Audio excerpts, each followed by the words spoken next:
Bonjour, donc on est aujourd'hui dans les locaux de Douche Flux et on reçoit des représentants du syndicat des immenses. Alors, est-ce que vous voulez bien vous présenter succinctement, chacun à votre tour?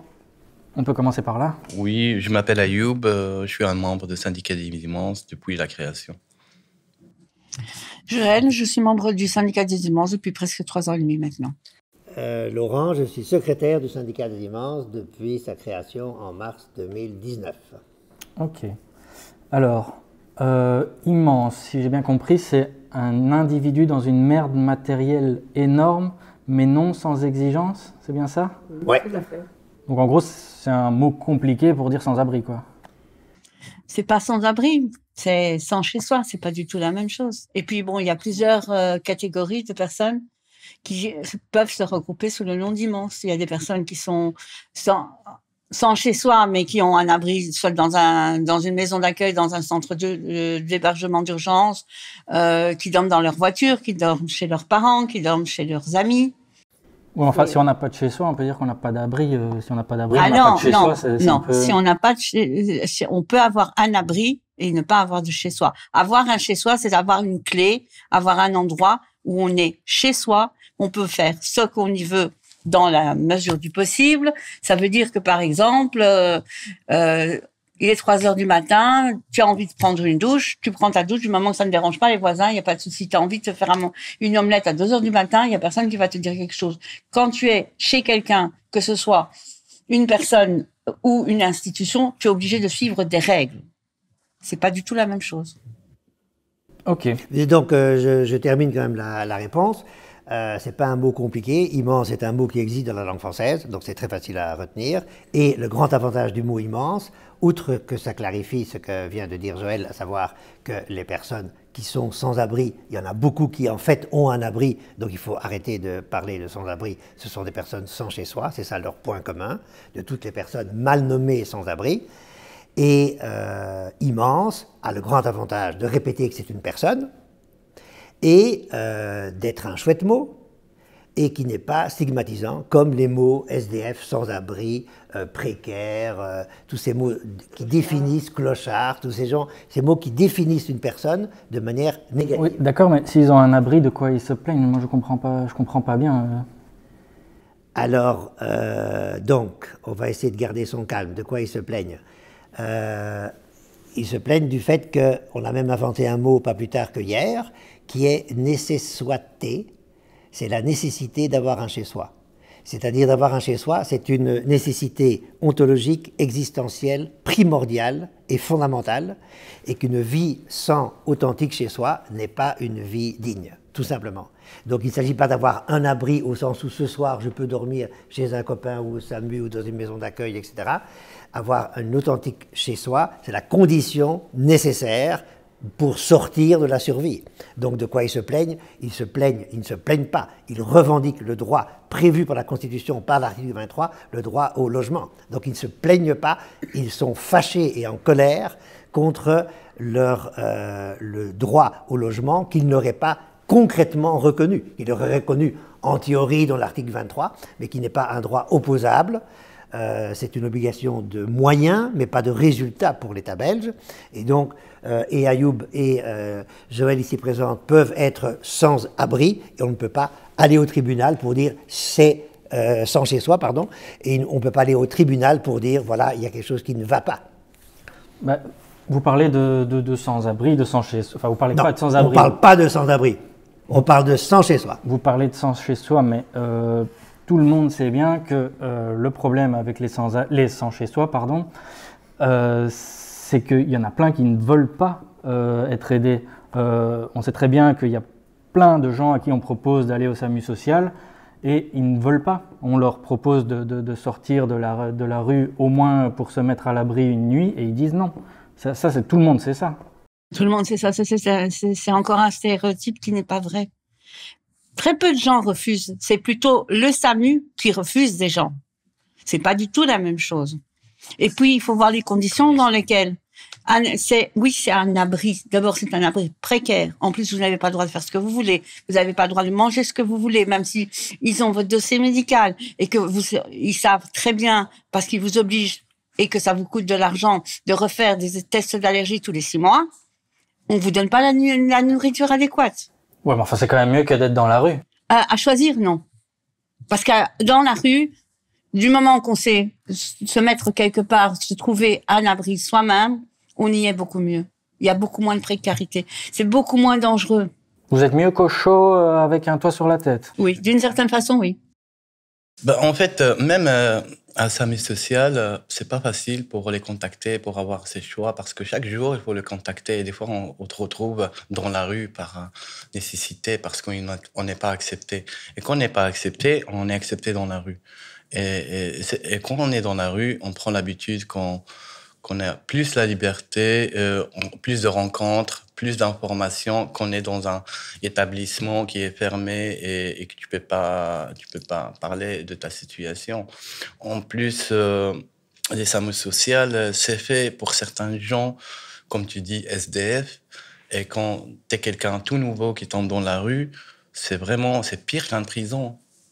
Moi, je préfère aller en prison qu'aller en SAMU social parce que la fréquentation des gens, ça diminue ta mentalité, ça diminue ta personnalité et ça te rend plus vulnérable pour la précarité que être intelligent, de retrouver un moyen de s'en sortir. Je voudrais rajouter une chose par rapport à tout ce qui vient d'être dit, qui est parfaitement correct, mais je voudrais rajouter un troisième élément, qui est le fait que lorsque on laisse une personne sans chez soi à la rue pendant de très nombreuses années, elle peut en arriver à cette extrémité en s'étant reconstruit. On a même inventé un magnifique autre mot au syndicat, c'est sans chez soyer.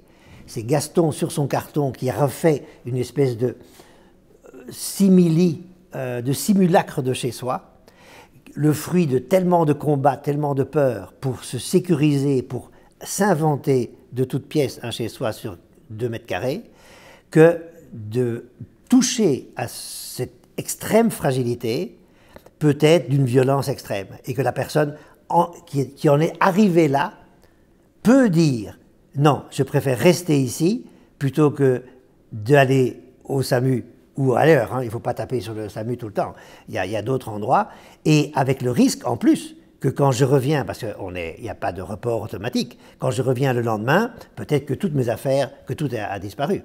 Et donc, si des personnes d'aventure, comme vous, jeune homme, et c'est typique des médias, on va chercher la personne qui dit « Alors, Gaston, tu veux aller bien au chaud ?»« Non, je préfère rester ici. »« Ah, vous voyez, ils sont tous comme ça, ils veulent même pas qu'on les aide, ils ont choisi d'être à la rue. » Personne ne choisit d'être à la rue. Il y a un moment où la survie a pris de telles proportions qu'on peut en arriver à dire « Là, maintenant, entre bouger de là où je suis et aller au SAMU, par exemple, je préfère rester ici. » Mais il ne faut pas en conclure que la personne a choisi d'être sans chez soi et qu'elle refuse toute perspective de sans chez soi. C'est que là, maintenant, c'est tellement fragile que ce n'est pas possible. Oui, mais enfin, excusez-moi, hein, mais on est quand même en Belgique. On a un réseau social, un des meilleurs réseaux tissus social d'Europe. Vous n'allez pas me faire croire que quand on est belge en Belgique, si on n'en a pas envie, on reste dans la rue quand même. Aussi.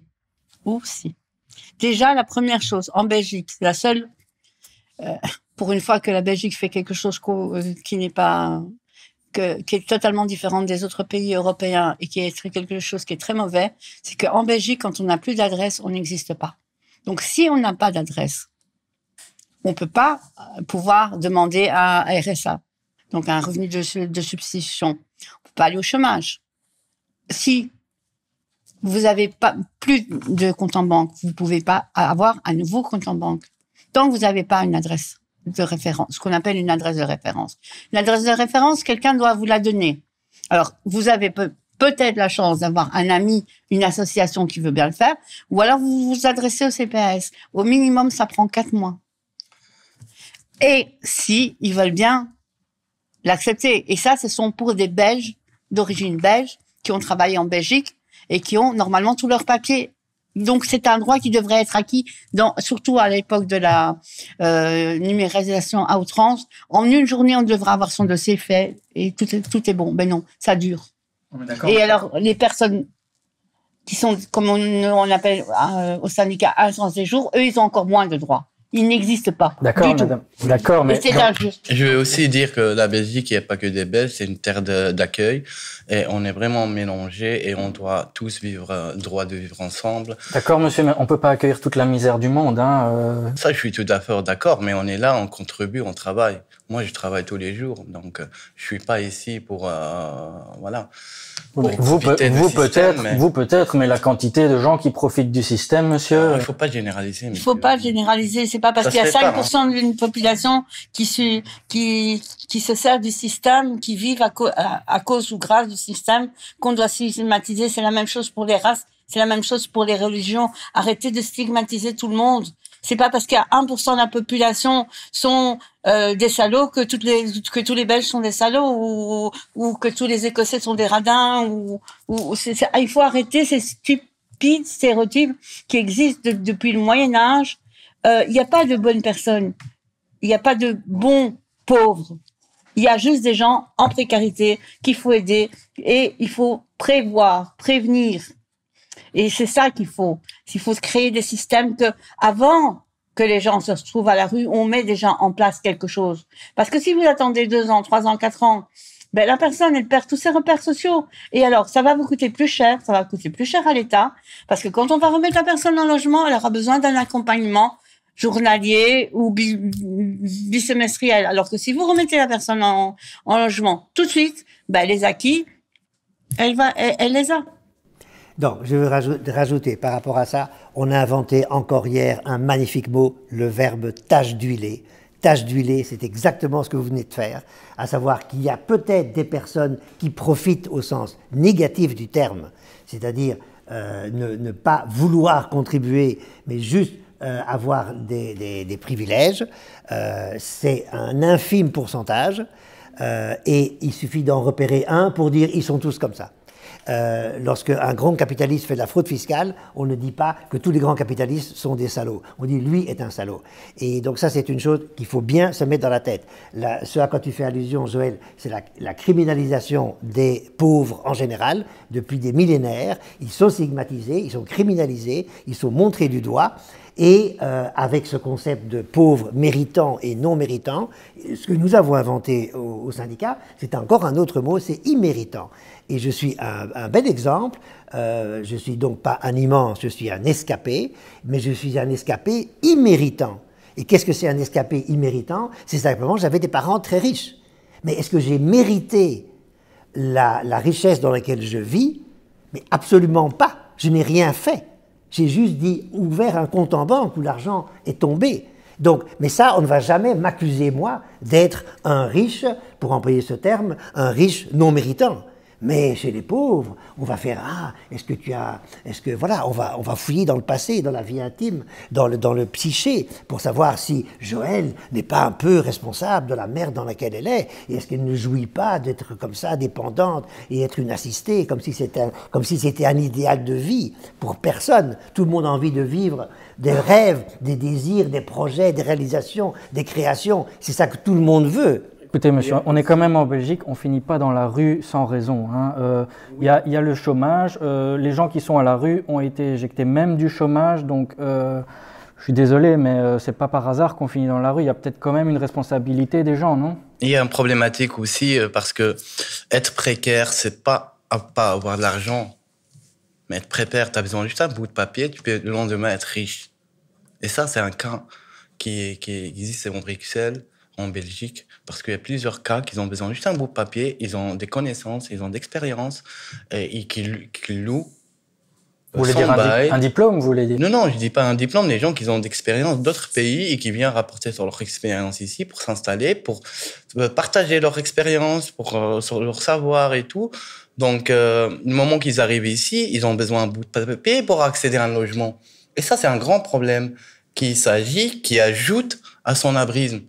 Et 150 000 perd son document. En plus, il y a des Belges qui sont sans document aussi, qui n'ont pas accédé à ce droit de document pour avoir l'accès à logement. Oui, je voudrais, non, je vous interromps, jeune homme, vous êtes sympathique, mais vous venez de dire des choses très très graves. Est-ce qu'on n'est pas responsable lorsqu'on se retrouve sans chez soi? D'abord, il y a des cas où on est absolument non responsable, mais la question plus intéressante, et que nous posons au syndicat, est de savoir pourquoi, quand il s'agit des personnes sans chez soi, la question de leur responsabilité est posée. Et c'est ça que nous questionnons et que nous contestons. Lorsque j'aurai un cancer des poumons, je serai traité de la même manière que Joël qui aurait le même cancer des poumons. Or, moi, j'ai été un grand fumeur et elle n'a jamais été fumeuse. C'est un cas imaginaire. Pourquoi? Parce que la société a décidé que par rapport à l'accès aux soins de santé, on n'allait pas fouiller dans le passé des gens pour voir s'ils sont un peu, beaucoup ou pas du tout responsables de leur situation. On décide que lorsqu'une personne a le cancer des poumons, il doit avoir le meilleur soin possible et on ne va pas faire l'enquête comme l'on fait avec les personnes en grande précarité. Ça, c'est une catastrophe sociétale, mais qui est tellement spontanée. Lorsque vous voyez le fameux Gaston sur son carton, tout le monde se dit « Ah, il a dû merder un peu dans sa vie ».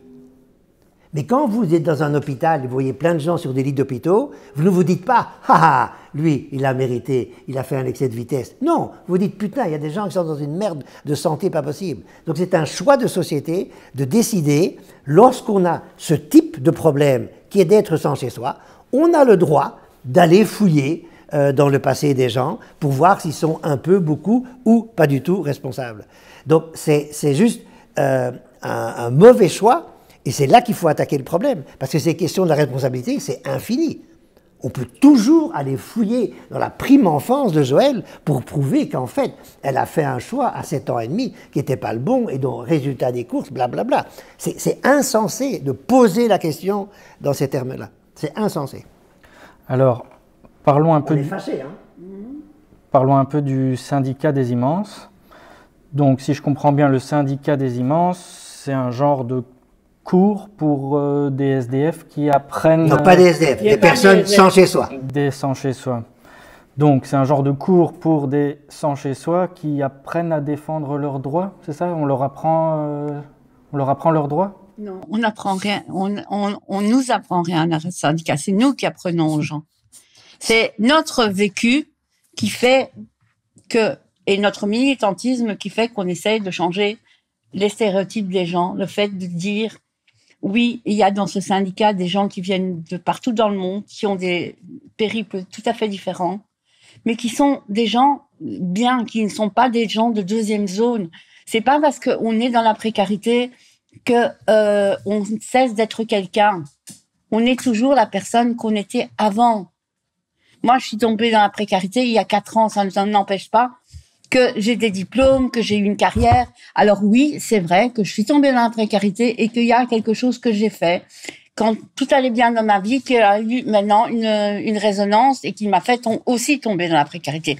Mais c'est pas seulement à cause de ça, mais c'est les aléas de la vie et personne n'est à l'abri, à part des gens comme Laurent et même, enfin, je ne lui souhaite pas, même si de temps en temps je souhaite très bien. Elle est très méchante avec moi. Très peu de risques qui tombent un jour là-dedans. Mais n'importe qui. Moi, j'ai connu un directeur de la Commission européenne qui s'est retrouvé sans abri, qui s'est retrouvé à dormir dans sa voiture pour simplement parce qu'il était addict au jeu et qu'il a tout perdu. Ça ne veut rien dire. Il y a des gens qui sont... Oui, alors il y a le stéréotype que les gens qui sont dans la rue, ce sont toutes des drogués, des prostituées, des alcooliques. Alors, il y a déjà... C'est vrai, il y en a.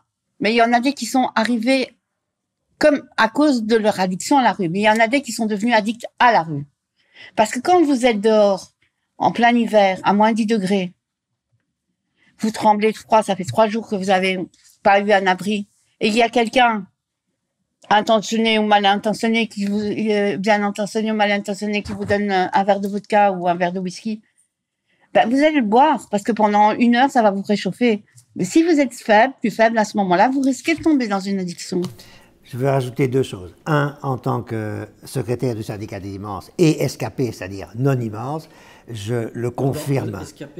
Donc SKP, c'est l'acronyme pour désigner les personnes non immenses, c'est l'acronyme de enclos dans le système, mais capable aisément et périodiquement de s'échapper. Je ne comprends pas. Qu'est-ce que ça veut dire ça? Donc ça veut dire très exactement que, contrairement à Joël et à Ayoub, moi j'ai un vrai chez moi. Ça veut dire que tous les jours, je peux souffler, décompresser, mettre le monde à distance, me protéger, me recharger les batteries. J'ai des vraies nuits, j'ai des vrais week-ends, j'ai des vraies vacances, j'ai un accès à la culture et au sport, toutes des choses pour me reconstruire, me recharger, etc. Lorsque vous êtes dans la grande précarité, en fait, on croit que vous êtes en dehors de ce système, de la société. En fait, vous êtes dedans 24 heures sur 24 et vous n'avez jamais l'occasion de vraiment se protéger. Et donc, je voulais revenir par rapport à ce que je disais en tant qu'escapé, secrétaire du syndicat des immenses. Si je suis parfois le porte-parole, mais le moins possible, parce que je n'aime pas parler seul si je n'ai pas un ou deux immenses pour enrichir ce que j'essaye de dire, mais j'ai absolument tout appris des immenses. Mais ce n'est pas une manière de dire socratique, en fait, eux ont le savoir. Non, c'est simplement, il suffit d'être très attentif, d'écouter très sérieusement et de prendre très au sérieux ce qui est dit. Et à force, finalement, on arrive à tirer certaines conclusions et il y a des lignes de force qui se dégagent et finalement, on arrive à comprendre en quoi consiste le sans-cessoirisme, en quoi consiste l'immensité. Mais donc je veux insister lourdement sur le fait que ce n'est pas comme vous avez dit monstrueusement, que le syndicat c'est une sorte de tuto, de cours, de formation pour apprendre à Ayoub à défendre ses droits. Non, c'est Ayoub qui nous a appris que la question des sans-séjour, le nom alternatif pour les sans-papiers, a une spécificité. Il y a des points communs dans la situation entre Joël et Ayoub, mais il y a aussi des grandes différences, parce que quand vous avez zéro document, zéro papier, c'est juste encore une complication en plus énorme, ça il faut bien le dire. Ok, enfin ça répond toujours pas à ma question finalement. Ce syndicat, qu'est-ce que c'est? Qu'est-ce que vous voulez quoi? Vous voulez c'est des subsides? Vous voulez plus de subsides? Non, c'est pas des d'argent, subsides, c'est pas de l'argent qu'il faut. C'est conscientiser les gens, se battre contre les stéréotypes, que les gens se rendent compte que la vie à la rue, on s'amuse pas. La vie une journée pour une personne sans chez soi. Vous voyez, vous allez voir Gaston sur son carton, on reprend cet exemple-là qui est très, très imagé. Vous lui dire, il fout rien, il est là, vachi, il fout rien.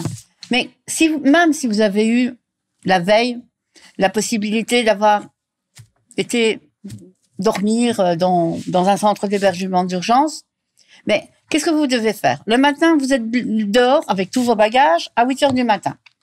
Vous devez venir ici, à Douche Luxe ou dans d'autres associations, pour prendre votre douche. Vous allez devoir attendre. La chance à Douche Luxe, c'est que vous pouvez en même temps faire votre lessive. Donc, quand vous ressortez de votre douche, vous avez des vêtements propres. Mais après, vous devez aller chercher à manger. Donc, il faut aller dans une banque alimentaire. Il faut aller, que ce soit au Resto du Cœur, que ce soit à Lilo. Mais il faut pas oublier que les immenses, les 3/4 de temps, ils ont pas de titre de transport. Donc, ou c'est faire à pied, ou c'est frauder. Frauder la STIB, c'est contraignant, c'est stressant. Il faut tout le temps être aux aguets, vérifier, parce qu'il y a de plus en plus de contrôles. Donc, et sinon, ça paraît pas un très long trajet d'ici au Resto du Cœur. Si vous le faites à pied, sans bagage, vous faites ça avec 35 kilos. Parce que c'est le poids que porte un sans-abri, un sans chez soi, par jour. Donc, vous allez marcher. En fait, la moitié de la journée, vous marchez. Et l'autre moitié, vous attendez. En fait, on veut bien rendre l'invisible visible. Il y a beaucoup de problématiques que la plupart des gens, ils n'ont pas subi. Le logement, par exemple, demain au lendemain, on a un tremblement de terre et tout le monde va se rendre compte de cette problématique parce qu'il va dormir une nuit dans la rue et il va comprendre notre situation. Mais le moment que tu n'as pas vécu cette situation, tu peux être vécu dans un déménagement, par exemple. Juste le déménagement, c'est déjà un problème pour quelques-uns. Mais vivre toute ta vie dans la rue, c'est vraiment invivable parce que soit pour nous, soit pour les gens qui habitent dans cette ville, quand ils sortent le jour, ils dorment bien, ils voient quelqu'un dans la rue, ça se transforme sur son moral et ça le pose des questions et ça le rend coupable. Et c'est déjà, pour sa santé mentale, c'est pas bien. Je voudrais rajouter une chose très importante qui n'a pas été dite par Ayoub et Joël sur le rôle du syndicat. Le rôle du syndicat, comme tout syndicat, est de porter des revendications. On en a 40, il y en a encore une 41e et une 42e qui sont en gestation, mais ça fait longtemps qu'on en a 40. On fait des actions et on porte surtout, on fait des soutiens individuels avec nos faibles moyens, et on porte surtout un diagnostic sur l'immensité, c'est-à-dire la survie sans authentique chez soi, et spécifiquement sur le fait que le sans-chez-soirisme n'est pas une fatalité, mais un choix de société. Ça, c'est notre cheval de bataille principal, c'est ça qui motive l'immense festival qu'on va mettre en place en mars 2024, parce que monsieur et madame tout le monde, à Bruxelles en l'occurrence, ne sait pas que le sans-chez-soirisme n'est pas une fatalité tragique, malheureuse, etc.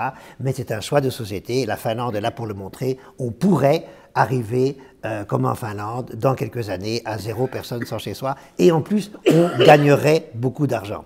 En plus, notre diagnostic est annexé à un programme. Nous avons fait une analyse rigoureuse de la situation et on a remarqué quoi? C'est un cas d'école, c'est magnifique parce que ça devient infiniment simple.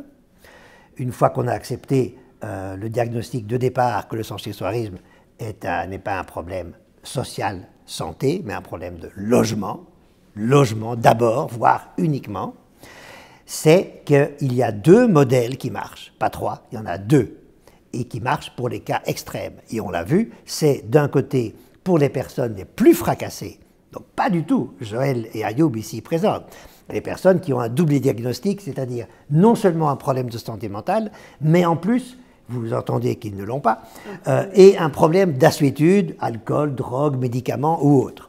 Pour ces personnes-là, on a prévu un programme magnifique aux États-Unis qui s'appelle Housing First, et qui existe en Belgique depuis 10 ans, c'est-à-dire la personne est remise avec son accord, bien entendu, et il faut un certain revenu, donc ça ne marche pas pour les instants et jours, parce qu'il faut payer un loyer, on les remet en logement, et après 10 ans en Belgique, les statistiques sont scientifiques, plus de 90% de ces personnes sont encore en logement 2 ans après. Vous voulez dire qu'on les remet en logement directement, sans leur dire tu vas prendre ta douche là, tu vas manger là, tu vas aller voir une AS là, tu vas voir une infirmière et petit à petit tu vas te stabiliser. Non, directement, on prend les plus fracassés et on les met en logement et ça marche. Et ça suppose, comme y a fait allusion Joël, un certain accompagnement. Or, si ça marche pour les personnes les plus fracassées, forcément, ça marchera pour Joël si on la met demain matin en Housing First. Et l'avantage de Joël, c'est qu'on ne va pas devoir lui rappeler très vite, très longtemps, qu'est-ce que c'est qu'un horaire, que le tapage nocturne, qu'une poubelle, qu'une facture, etc. Et donc, ce programme Housing First marche pour les cas les plus désespérés. Donc ça va aussi marcher pour Joël. L'autre chose, l'autre extrême, merci Poutine, qu'on a canonisé au syndicat des immenses, on l'a appelé Saint Poutine. Pourquoi? Parce que Poutine nous a envoyé 20 000 réfugiés ukrainiens à Bruxelles et aucun ne s'est retrouvé à la rue. Pourquoi? Parce que les réfugiés ukrainiens ne sont pas des immenses. C'est pas comme eux, c'est comme toi et moi, c'est-à-dire des escapés, tombés dans l'immensité du jour au lendemain, et c'est clairement pas de leur faute.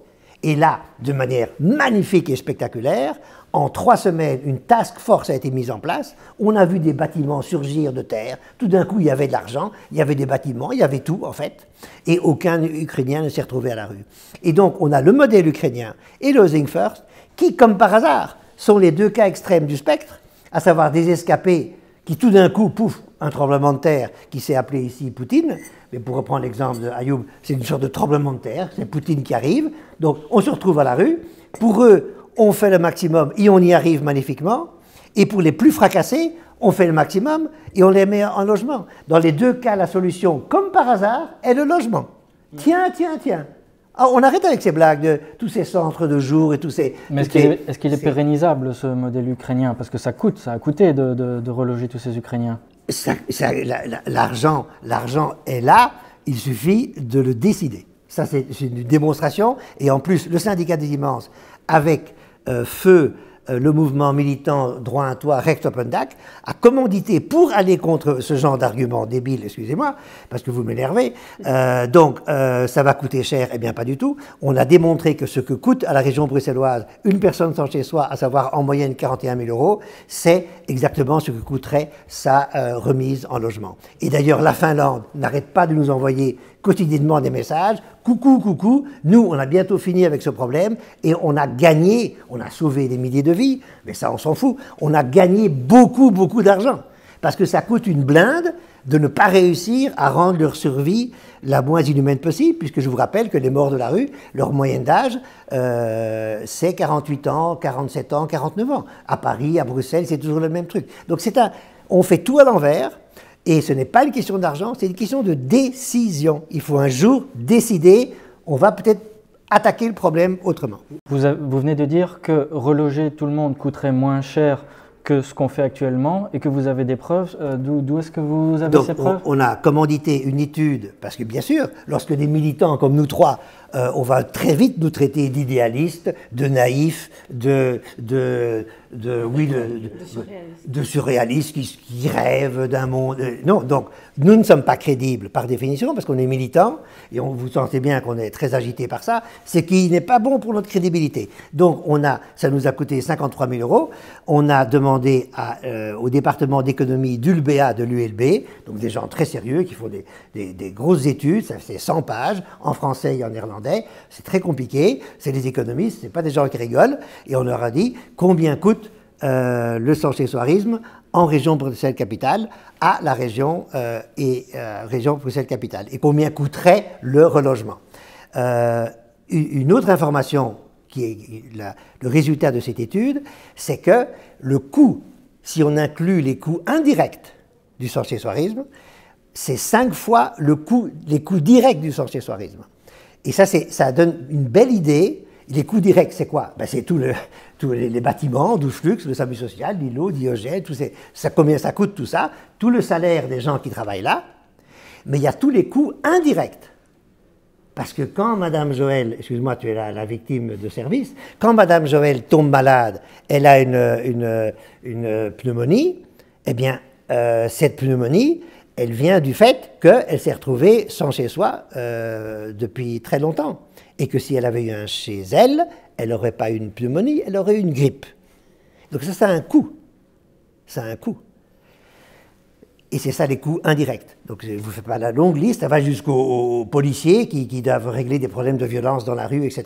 Si l'on fait tous les coûts induits par le fait que des personnes sont sans chez soi, on arrive à des chiffres exorbitants. Et donc, une année, 2019 pour la nommer, c'est plus de 210 millions € que la région Bruxelles-Capitale débourse pour les personnes sans chez soi, avec une efficacité nulle, puisque ça n'arrête pas d'augmenter. On est passé de 2020 à 2022, de 713 à 800, je ne sais pas combien, sans-abri au sens strict, à savoir de personnes qui sont comme Gaston sur un carton, et les personnes sans chez soi, qui inclut les sans-abri au sens strict, était de 5 134, et maintenant on est à 7 126, si ma mémoire est bonne. Donc en 2 ans, vous voyez la proportion d'augmentation. Et donc vous voudriez qu'on reloge tout le monde, y compris les personnes qui viennent en dehors de la Belgique et de l'Europe? Vous n'avez pas peur que ça fasse un appel d'air? En fait, ce qu'il y a, c'est que il faut raison garder, comme on dit en français. Mais régulariser toutes les personnes qui sont sur les territoires, qui sont ici depuis des années. Non, mais si on fait ça, madame, tout le monde va vouloir venir Pas ici. spécialement, parce que si vous avez des personnes comme Ayoub, On a des preuves, on est inscrit. qu'ils ont des preuves d'être sur le territoire depuis 5 ans, 10 ans, qui, même si c'est une économie parallèle, travaillent pour l'économie. Donc, ces gens-là, ils ne demandent que ça, et ça va faciliter la vie de beaucoup de personnes, et ça va surtout rapporter de l'argent à l'État. Parce que les personnes comme Ayoub ou comme moi, il faut dire, on travaille en black, il faut reconnaître, donc sur ce black, on paye pas d'argent. Mais si on est régularisé, ou enfin pour lui régulariser, moi remise dans une situation normale, alors je vais recommencer à travailler, donc je vais recommencer à payer des impôts, je vais recommencer à rentrer dans l'économie en ayant un loyer, en faisant des courses, et n'étant plus à la charge de l'État d'une certaine façon. Et ça ne va pas faire spécialement un appel d'air. Oui, peut-être un peu, mais pas ça fait toujours très peur. Il y a, dans les années 90, je crois, la dernière grande régularisation, 2009, la grande régularisation, il n'y a pas eu tellement plus de personnes qui sont venues sur le territoire de la Belgique. Je ne parle pas des autres pays européens. Moi, je parle de la Belgique. La Belgique est une terre d'accueil depuis plus de 2000 ans.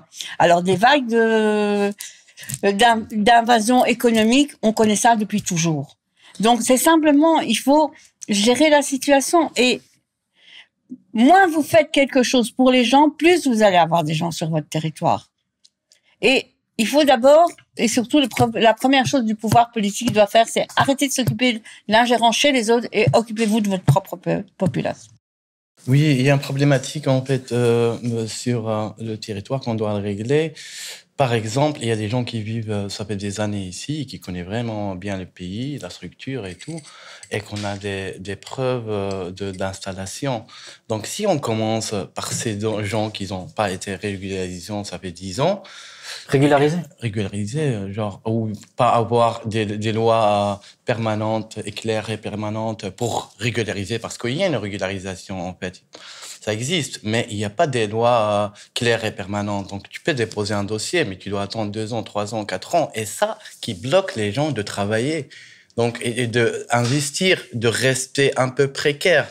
Donc, la personne, il vient ici, il a envie de travailler. Soit il travaille au noir, il fait son dossier. Après, il doit pas travailler au noir pour prouver qu'il c'est un bon citoyen pour avoir les papiers. Mais après, il n'a pas à avoir des papiers. Il y a appel d'air d'autres pays qui appellent des gens professionnels et régularisés. Donc, le pays de la Belgique, il accueille que des gens un peu qui n'ont pas la profession, qui restent dans le territoire. Les autres, ils bougent. Donc, quand tu es quelqu'un qui a la capacité de bouger, et tu as un métier ou tu as quelque chose à prouver, tu vas pas rester dans un pays parce que tu as un logement, parce que tu as déjà quitté ton pays, tu as déjà un logement. Hein. Tu n'as pas venu ici pour un logement, tu es venu ici pour dépenser ton énergie, s'intégrer et montrer un bon exemple. Donc, c'est ça les principes. On doit focaliser sur ça, sur appel d'air des gens qui sont intéressants, mais pas appel d'air des gens qui viennent pour s'installer et dormir. Donc, moi, ce que je vois dans les occupations, dans tout ce qui se passe ici, c'est des gens, il y a des logements, il y a des aides, mais juste pour dormir et demander les sociales. Et c'est ça qui montre notre mauvaise image par rapport à les gens. Donc, si on change un peu tout ça et intégrer ces gens-là qui ont la capacité de travailler et donner un petit document, l'essayer 1 an ou 2 ans, ça va changer un peu la donne. Je voudrais rajouter à ce qui a été dit on a inventé encore un mot magnifique. C'était samedi après-midi à 13h24. C'était le mot aspiraphobie. L'aspiraphobie, c'est justement pour contrer des énergumènes dans votre style, jeune homme, qui agitent l'étendard de l'appel d'air. Donc il faut juste vous faire soigner. Vous souffrez d'aspiraphobie. Ça se soigne. C'est remboursé par la sécurité sociale. Pour être plus sérieux... je dirais que c'est une pure question idéologique et de racisme pur, puisque de nouveau, si on regarde les chiffres, la régularisation de personnes en situation illégale est un gain net pour l'économie nationale. C'est absolument vrai. On est une population en Belgique, c'est une donnée démographique qui se vieillit de plus en plus. J'en suis un bel exemple, non, un moche exemple. Donc, le fait que des personnes viennent rajeunir la moyenne nationale belge et travailler, payer des impôts, payer des taxes, fait tourner l'économie, et donc c'est juste un gain, point, barre. C'est positif, c'est pour des raisons idéologiques, racistes. Quand vous voyez Ayoub, il a une couleur de peau un peu bizarre. Il est comme moi, bronzé, quoi. Il est bronzé tout le temps, il a de la chance. Et maintenant, Ayoub est un peu spécial, on ne veut pas des gens comme ça. C'est du racisme pur. Donc, il faut dire, pas un appel d'air, c'est du racisme. Alors, rendons l'État belge officiellement raciste. Alors, il faut le dire, on fait une loi, nous sommes racistes. On va voir que ça ne va pas aller, hein. Alors... Je ne dis pas que vous êtes raciste, hein. Je dis que vous employez des mots, vous dites ce que vous voulez. des mots typiques de la droite extrême. Alors, vous allez publier très prochainement un thésaurus de l'immensité. Donc, moi j'en ai vu certaines parties. L'effet que ça me fait, c'est que c'est un dictionnaire très compliqué de mots que vous utilisez en interne. Non, il y a dans ces mots-là, je vais être un peu précis, il y a 3 types de mots. Il y en a un, tout seul, qui est le mot sans chez soi, sans chez soirisme. C'est juste, si vous reprononcez encore une fois le mot sans-abri ou sans-abrisme, c'est Kalachnikov, c'est juste faux. Donc ça, on ne négocie pas. Ça, c'est un mot tout à fait spécial. Le mot sans-abri, sans-abrisme n'est plus acceptable. Ça, c'est un mot. Après, il y en a une bonne quinzaine qui sont des mots sans lesquels on ne peut pas bien expliquer et bien combattre le sans-chez-soirisme. Il y en a à peu près une quinzaine. Je peux vous en faire la liste si vous voulez. Il y a immense, immense-capé, escapé, les 4 piliers du sans-chez-soirisme persistant, à savoir la nécropolitique, le désuniversalisme, l'allomorphisme et l'hiérarchisme. Pardon, vous pouvez répéter parce que là vous avez été un peu vite. Oui, on a dû expliquer ce mystère, alors que le sans-chez-soirisme n'est pas une fatalité et qu'on pourrait gagner beaucoup d'argent et sauver beaucoup de vies en y mettant fin. Pourquoi est-ce qu'il y en a encore? Et donc on a identifié les 4 piliers du sans-chez-soirisme persistant. Qu'est-ce qui fait qu'il y en a encore, voire même, il y en a même de plus en plus. Et je vous les liste parce que ça vaut la peine que les auditeurs l'entendent. Il y a l'hiérarchisme, c'est très simple, c'est toutes les vies n'ont pas la même valeur. Il faut le comprendre, sinon on ne comprend pas. Pourquoi il y a encore des personnes sans chez soi? C'est peut-être que la vie d'Ayoub et de Joël a peut-être moins de poids que la mienne. Pour prendre les cas extrêmes, moi, riche escapé, peut-être que la société est basée là-dessus.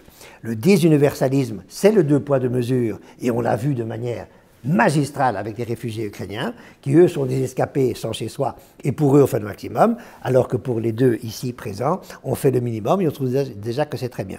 L'allomorphisme, c'est quoi? J'en suis un bel exemple. L'allomorphisme, c'est de mettre en place, voire même d'être payé, moi je ne suis pas payé, je suis bénévole, mais disons de pouvoir recevoir des subsides pour mettre en place des dispositifs que nous, escapés, ne concevons pas une seconde d'utiliser pour nous. Donc les escapés, rappelez-nous. Donc les personnes qui ne sont pas immenses. Donc combien de douches ai-je pris chez Doucheflux, dont je suis cofondateur? La réponse est 0, et ce n'est pas demain la veille que je vais prendre une douche ici. Et je ne vais pas passer une nuit au SAMU social, mais tout le monde se félicite qu'il y a un SAMU social. Mais qui veut passer une nuit au SAMU social? Personne. Alors pourquoi est-ce qu'on met en place des choses que nous, escapés, qui mettons en place pour eux, on n'en vise pas pour nous? C'est quoi ce truc? On met des trucs qu'on trouve très bien pour eux, mais pas pour nous. Ça ne va pas la tête. Et le mot c'est? Allomorphisme. Et le 4e mot, nous ne l'avons pas inventé, c'est Achille Mbembe, un Camerounais, politologue, philosophe, magnifique bonhomme, qui a inventé le mot de nécropolitique. Et la nécropolitique, c'est on ne va pas vous tuer, mais on va vous punir d'être encore vivant en vous rendant la vie impossible. Il avait forgé ce terme magnifique, très très efficace, pour parler de la traite des Noirs et du racisme anti-noir.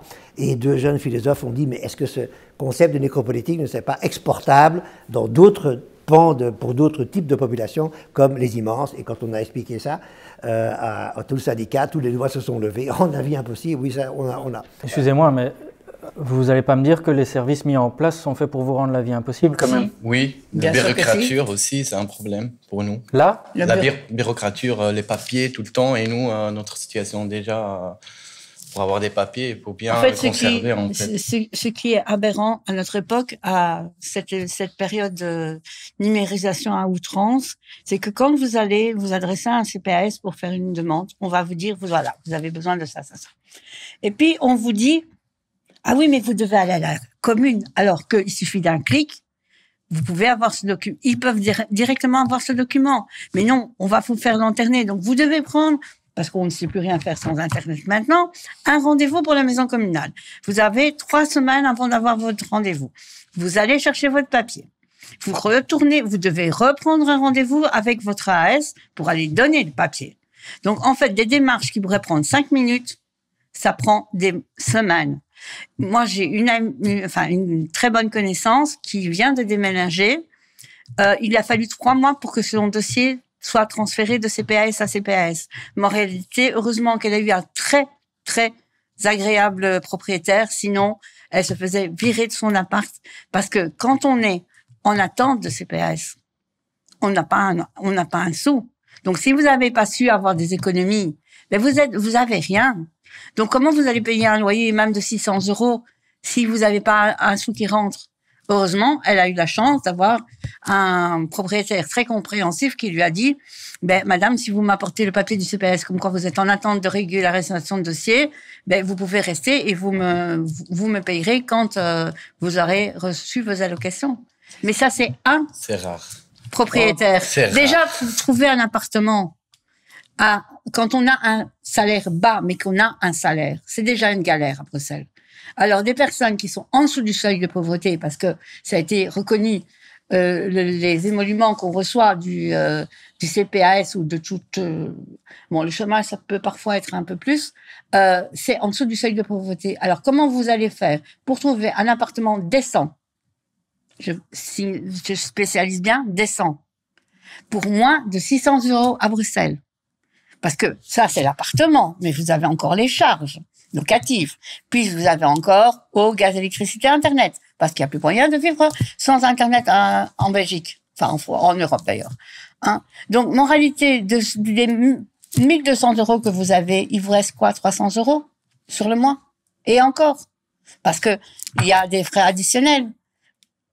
Et vous vivez comment? En fait, non, c'est ça la nécropolitique, c'est que vous vivez pas, vous survivez, vous galérez. Et donc, ça rajoute au stress. Donc, ça vous rend encore plus malade. Et donc, c'est une chaîne sans fin.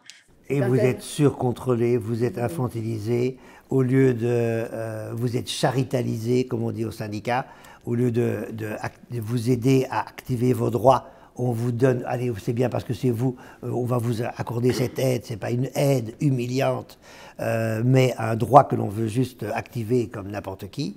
La nécropolitique on a écrit un beau livre, entre autres, là-dessus, Politique et immensité, c'est le moment commercial de l'émission, ça coûte 15 €. C'est extrêmement raffiné, c'est tous des petits détails pour rendre le quotidien des personnes le plus difficile, le plus humiliant, c'est épouvantable. On continue avec les mots. Le thésaurus. Donc le thésaurus de l'immensité. Je répète donc, il y a un mot que l'on refuse, Kalachnikov, sans-abri, sans-abrisme. Ça, c'est un mot très spécial. Puis, il y a à peu près 17-18 mots pour bien comprendre et combattre et diagnostiquer le sans-chez-soirisme. Et après, puisque nous flirtons avec les 200 mots, parce que là, on met les bouchées doubles pour la sortie du livre, on va, je crois, arriver à près de 200 mots. Donc, les 180 autres... et on vous en a donné quelques exemples maintenant, au fil de la conversation, ont comme seul but de vous expliquer à vous, jeune homme, en quoi consiste la survie sans authentique chez soi, en quoi consiste l'immensité, dont on est très heureux pour vous. Vous ne pouvez avoir qu'une image fausse ou caricaturale. Et là, avec ces 180 mots, c'est d'une richesse inimaginable. Ce sont des mots soigneusement sélectionnés, mais surtout, c'est moins les mots qui sont importants que la situation derrière. Donc, comment ce thésaurus s'est construit? Ce sont des situations qui sont typiques.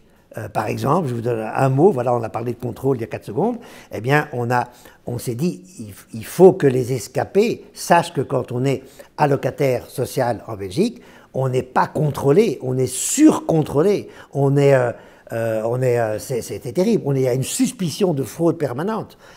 Si, par exemple, votre compteur d'eau, on observe, vous êtes dans un logement social, votre compteur d'eau montre une très faible consommation, Il y a quelqu'un qui a failli perdre son logement social parce qu'on s'est dit, donc il n'habite pas là. Moi, si personne ne va vérifier ma consommation d'eau, on s'en fout. Qu'est-ce que c'est que ces histoires d'aller vérifier les consommations des gens? Putain, les gens font ce qu'ils veulent. Tant qu'ils payent leurs factures, ils font ce qu'ils veulent. Donc, on a inventé le mot scan-trollé. Et je dois dire que lorsque ce mot a été proposé, pas plus tard que hier, à l'approbation du syndicat, ça a été « Waouh, oui, oui, excellent, ça c'est vraiment trop juste ». Et c'était une très belle adhésion. Donc scan-trollé, c'est un mot, voilà, on s'en fout un peu du mot scan-trollé. Ce qui est important, c'est la définition qu'il y a après, et que vous, escapés, qui nous écoutez, vous vous rendez compte que c'est pas par hasard que, par exemple, ce mot est paru dans le syndicat pour dire c'est vraiment une spécificité des immenses, ils ne sont pas contrôlés comme tout le monde est contrôlé, non. Ils sont scan-trollés, et c'est vraiment, ça va chercher dans votre vie intime et privée, au-delà de l'imagination. On va vérifier vos extraits de compte, ce qui est complètement illégal. Wow, vous êtes allé à gauche, à droite. Et tellement on est scan-trollé, on a devenir des experts des terrains, et c'est parmi ces experts des terrains qui viennent à chaque réunion, on invente des mots. C'est pas inventé par n'importe qui. Alors un petit test, que veut dire UDESCIF? UDESCIF, c'est l'acronyme approximatif de universalisation de ce qui fonctionne. Et j'y ai fait allusion, sans nommer le mot UDESCIF, qui fait partie de cette 17-18 mots indispensables pour bien combattre, l'universalisation de ce qui fonctionne et implicitement des investissements progressifs ou immédiats dans ce qui ne fonctionne pas vraiment, à savoir le modèle ukrainien pour les escapés et pour les plus fracassés, le Housing First. Et comme je l'ai dit il y a quelques instants, puisqu'on a là les deux modèles qui ont fonctionné, qui prouvent que ça marche, eh bien, il suffit de les généraliser et il suffit de commencer. Par exemple, UDESCIF, c'est quoi très concrètement? Eh bien, si on décide de mettre l'UDESCIF en pratique, eh bien, à partir d'aujourd'hui, toute personne qui tombe à la rue doit être logée comme si c'était un Ukrainien. Donc, on va commencer par ceux qui sont tombés aujourd'hui.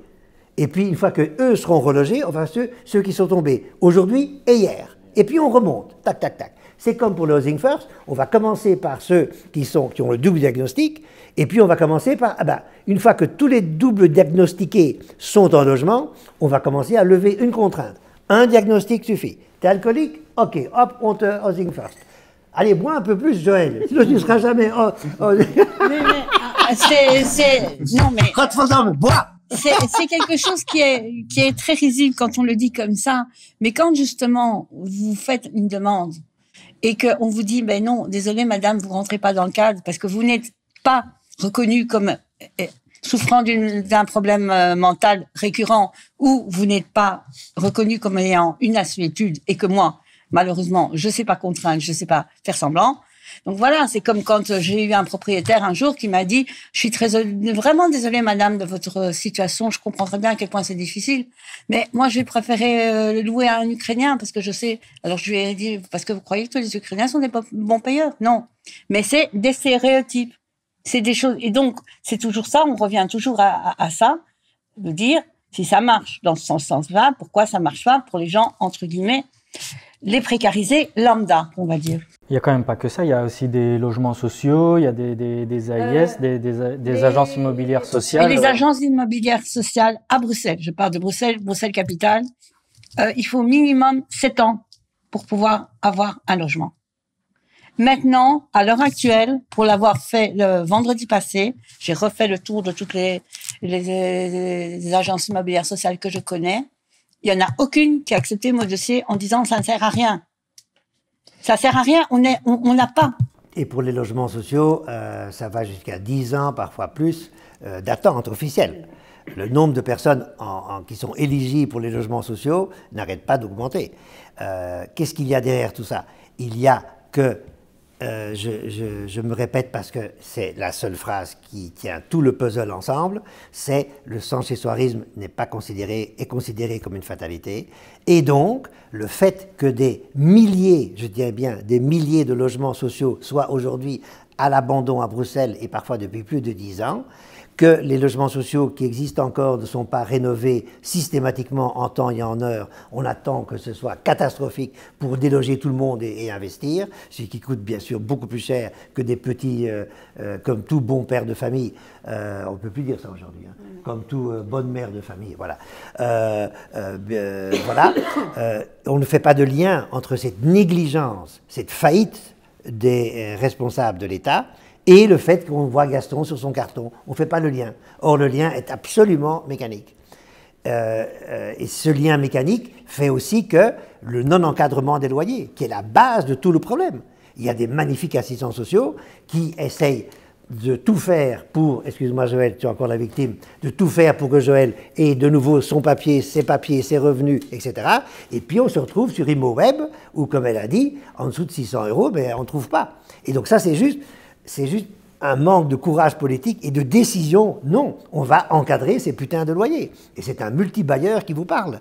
C'est juste pas possible de considérer qu'un logement est un bien comme les autres, où on peut gagner de l'argent sans rien faire, ce qui est en plus je peux vous dire en tant que cofondateur de Badal, le nouveau mouvement des bailleurs acteurs du droit au logement, je peux vous dire que j'en ai appris de belles sur la spécificité du logement. C'est un bien tout à fait spécial à Bruxelles.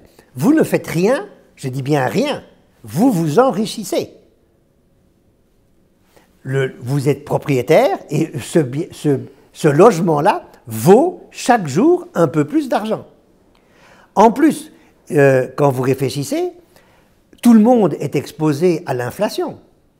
Le principe de l'indexation des loyers, c'est une aberration d'une violence dingue, parce que qu'est-ce que ça veut dire? Ça veut dire que pour amortir le choc de l'inflation dans le portefeuille du propriétaire, du bailleur, on va dire au locataire, eh bien, aide-moi un peu à alléger le poids de l'inflation. Mais le locataire, putain, il est aussi exposé à l'inflation comme tout le monde. Pourquoi est-ce que c'est... On va chercher dans la poche du locataire de l'argent pour amortir le choc de l'inflation sur le portefeuille du bailleur. Et ça s'appelle l'indexation des salaires. Et j'avoue que j'ai pris... je suis bailleur depuis 20 ans. J'ai pris 20 ans pour comprendre, grâce à des gens magnifiques comme Erdem de Convivence, il ne faut pas le nommer, qui m'a éclairé sur la particularité très très spéciale de ce que c'est qu'un loyer. C'est quelque chose de très très particulier. Et en plus, donc ça, c'est très contestable comme source de revenus. Je vous donne, excuse-moi de parler de moi, mais il faut bien comprendre que ça m'a marqué à vie, très agréablement. J'avais pas d'argent pour acheter là où j'habite, où il y a 3 appartements à louer. Je n'avais pas d'argent, pour ainsi dire, et la banque a dit « Ok, on vous prête tout, achetez et rénovez », parce que mes parents se sont portés garants. Mais au bout de 20 ans, ce sont mes 3 locataires, enfin tous ceux qu'il y a eu dans les 3 appartements, qui m'ont offert ce logement. Je n'ai pas mis, je caricature, je n'ai pas mis 1 franc dans ces 3 logements, ils me l'ont offert après 20 ans. Je devais rembourser plus ou moins 2500 tous les mois, eh bien c'est mes 3 loyers qui ont remboursé ces 2500. Qu'est-ce que c'est que ce bazar? On va dire au moins que c'est très problématique. En plus, 3e point, ça touche un droit, qui est le droit au logement, qui n'est pas le droit de regarder un film, qui n'est pas le droit de faire du sport, qui n'est pas le droit de... C'est un droit fondamental, c'est une nécessité. Et donc vous avez des personnes privées comme moi, et comme des dizaines de milliers d'autres, qui ont un pouvoir disproportionné par rapport à la vie. Lorsqu'il y a des gens qui se présentent pour louer un bien, mais vous voyez, là, vous disposez de la vie de gens. Ça a un effet, mais tout à fait... C'est pas les bailleurs qui doivent décider, c'est l'État qui doit dire ok, les bailleurs peuvent faire partie de la solution, c'est ça le badal, c'est les bailleurs qui veulent faire partie de la solution plutôt que du problème. Mais il faut que l'État mette un peu d'ordre dans ce marché immobilier qui est une source de... Il y a même un des cofondateurs du badalisme, excuse-moi de parler beaucoup, là je commence à m'énerver grave, qui a dit que près du quartier Léopold, donc dans le quartier européen, il y a des gens qui construisent, des multinationales, j'y comprends rien, qui construisent des logements qui ne vont pas s'embêter à mettre des locataires. Ils le mettent là, ils font rien. Le logement est là, et dans 5 ans, ils le revendent avec une plus-value énorme. On ne va même pas s'embêter à loger des gens. Ça vaut tellement, ça monte tout seul. Dans le quartier européen, c'est comme ça. Vous m'énervez, jeune homme. C'est presque fini. L'immense festival, donc le syndicat des immenses organise très prochainement un festival qui va s'appeler l'Immense Festival. Qu'est-ce que c'est? Pourquoi? Mais pourquoi? C'est justement pour que les personnes lambda, comme on dit, donc les Bruxellois et Bruxelloises, se rendent compte ce que c'est réellement que l'immensité. Parce que les gens ont beaucoup de stéréotypes, les immenses sont très mal jugés et on peut on va essayer de montrer qu'on peut être un immense et on peut être comme Ayoub, un grand artiste qui fait des choses magnifiques, comme d'autres personnes qui écrivent, qui dessinent, et que on n'a pas toujours besoin d'avoir un matériel hyper sophistiqué, que ça coûte des milliers. Moi, je dessine, je peins. Mais moi, qu'est-ce que je fais? Je vais soit au vieux marché, soit chez les petits riens, j'achète des vieux draps. Et puis, là-dessus, j'en colle et puis je fais mes toiles. Ça coûte pas grand-chose. Moi, avec un drap d'une personne, par exemple, je fais 6 toiles. Donc, c'est vraiment des petits moyens. Mais c'est prouvé qu'aussi, on a le droit aussi et la possibilité de soupaper. Soupaper, c'est un des mots aussi du thésaurus. Ça veut dire que justement, à un moment donné, on a notre bulle. Alors pour chacun, c'est différent. Pour Ayoub, il fait ses canettes. Moi, je fais mes dessins. Moi, où j'écris, je suis là avec mes écouteurs, avec ma playlist.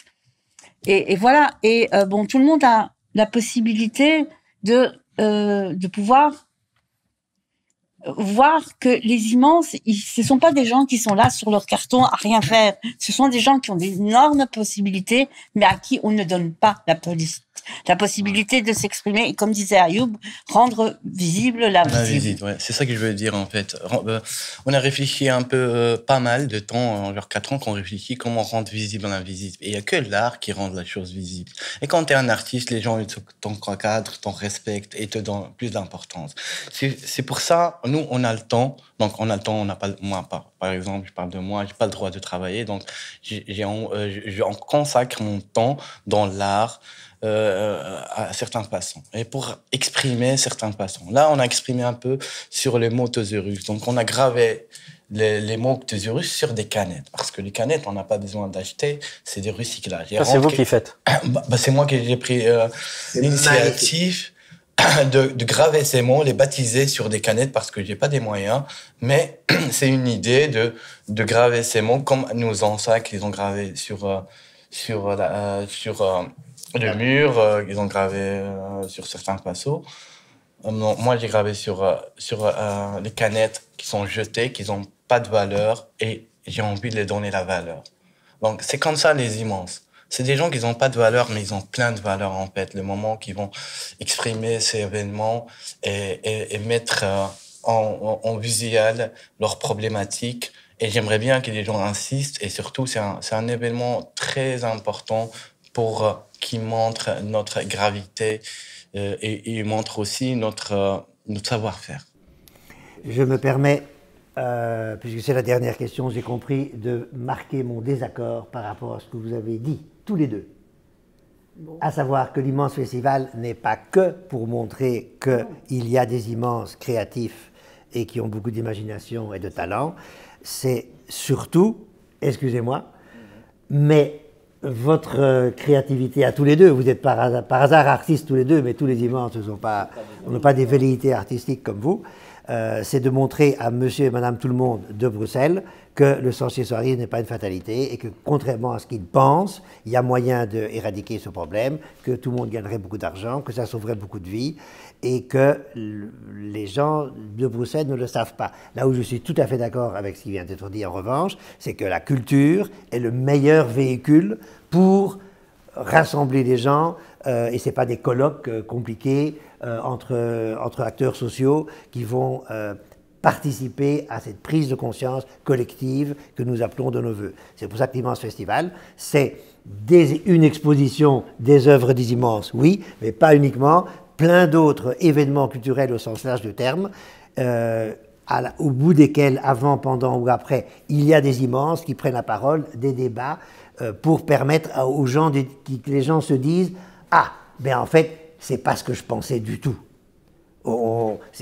Personne n'est coupable, on s'en fout de qui est coupable, c'est un diagnostic que l'on pose et on veut qu'à la fin du mois, un maximum de gens se disent « En fait, tout ce que je pensais sur l'immensité, en fait, c'était globalement faux et je ne valide pas la manière dont on attaque le problème aujourd'hui. C'est juste, on attaque le problème d'une mauvaise manière. » Si pour cela, on veut lancer un appel d'air, tous les artistes de rue pour assister à ces événements et participer surtout parce que c'est une bonne action. Excuse-moi de corriger ton français, tu ne veux pas dire lancer un appel d'air, tu dis lancer un appel. Lancer un appel. Maintenant, il appelait.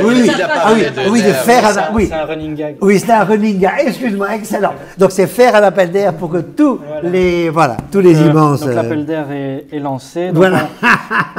on rappelle les dates, c'est pendant tout le mois de mars 2024 en région bruxelloise. Voilà. Donc venez nombreuses et nombreux. Je remercie le syndicat, les représentants du syndicat des immenses de nous avoir accompagnés aujourd'hui, d'avoir répondu à nos questions. Merci pour tes questions insupportablement provocatrices, mais nous avons gardé presque notre calme, non? Nous sommes tolérants. Oui, on a globalement gardé notre calme. Merci beaucoup et à une prochaine. À bientôt. À bientôt.